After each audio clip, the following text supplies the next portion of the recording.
So it is All for right. the tsunami. Okay, all right. All right, panicked residents have blocked the roads in Hawaii as some of them are trying to flee the area.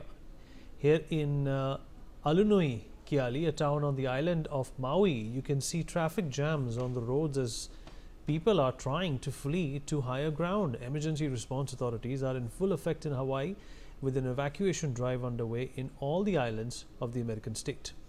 A 6.92-foot tsunami wave has just been recorded in Kahului, Maui, in Hawaii so far, marking one of the largest waves to strike the islands during this event. Yeah, let me also rope in Professor Vibhuti Rai, geologist, once again into this conversation, and Professor Rai, also talk about these waves and the length and the kind of devastation that they can bring about, and Hawaii being an extremely small island, or an archipelago if we can call it, is definitely in for a lot of trouble. It is surrounded by water from all four sides. What kind of precautions should the residents at this point in time be looking forward to? Should all of them be evacuated? You can't evacuate the entire population of Hawaii. It's actually having 4 islands, the Mauna Kea, Mauna Loa, etc. So these island areas have high grounds. These are volcanic islands, and they have quite high areas in the central part of it. So people would be moved in the higher area. And as you have just said, it's 9 feet high, that's about 3 meter high waves, which have actually splashed the coastal area. But since it's from all the sides, it would be inundated, affected by the tsunami. This is going to be a little tricky for the people, for the authorities to evacuate and put people at a safer place. Now, at times with such a huge magnitude earthquake, there are aftershocks. We have not heard anything of so far, but in the adjustment of the lithospheric plates movement, there is a possibility of some aftershocks, for which also preparations are to be there.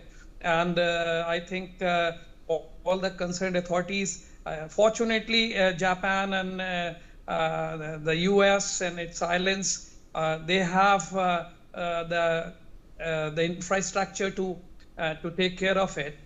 And the entire area has quite huge population in the islands in certain areas, especially in Tokyo and surrounding areas. So what I would like to suggest that there is an early warning system already in place for the last 10 years or so, and there was enough time to evacuate people, because from epicenter these are a few thousands of kilometers away.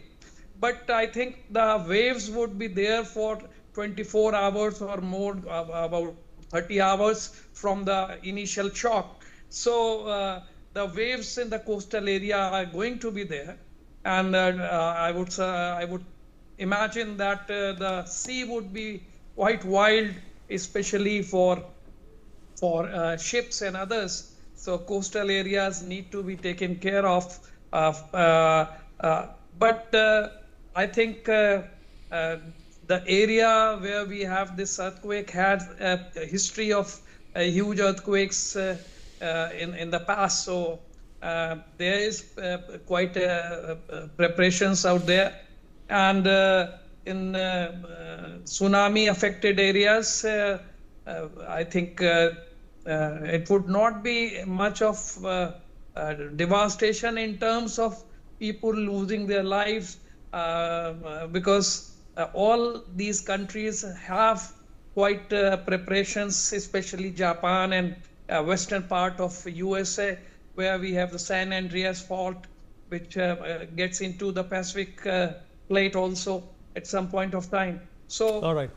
So we have to, in fact, talk about more visuals. The visuals on your screen, you can see, well, an elderly